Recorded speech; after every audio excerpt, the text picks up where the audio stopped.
Self-Portrait with Gebirtig, an evocation of the Yiddish poet Mordechai Gebirtig, music by Joel Hoffman, in a performance by his brother, cellist Gary Hoffman, soloist with the Berlin Radio Symphony Orchestra, led by Christopher Wilkins.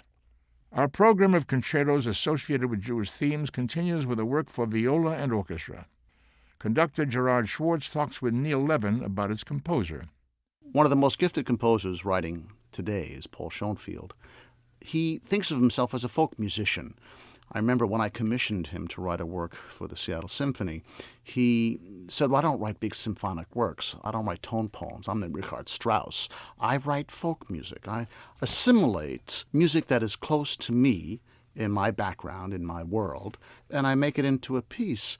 And I said, but I see you as this seamless craftsman who's able to incorporate the remarkable music that means so much to you, folk music, Hasidic music, klezmer music, whatever it may be, and you make it into something that is very much your own language. And so I hear a piece of Paul's, and I think of it as being clearly singular in the fact that it couldn't be written by anyone else. It's an extraordinary gift that he has.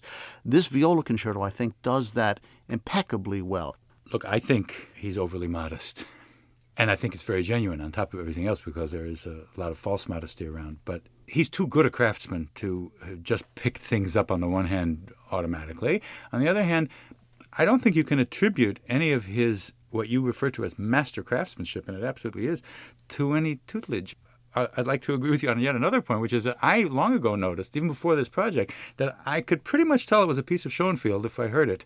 Because where else could one hear that kind of craftsmanship, especially in symphonic works, that reflects so transparently so much authentically traditional Jewish material? Neil Levin speaking with Gerard Schwartz, a member of the editorial board of the Milken Archive. Let's listen now to the viola concerto of Paul Schoenfield. Its first movement alludes to the songs sung in a kindergarten in Israel, where the children came from traditional religious homes. The second movement, called Soliloquy, is a prayer-like meditation. The virtuoso finale, King David dancing before the ark, refers to an incident in the biblical book of 2 Samuel. Here is violist Robert Vernon, longtime friend of the composer, principal violist of the Cleveland Orchestra, and the musician for whom this concerto was written, performing with the Berlin Radio Symphony Orchestra and conductor Yoel Levy in a Naxos release of Paul Schoenfield's Viola Concerto of 1998.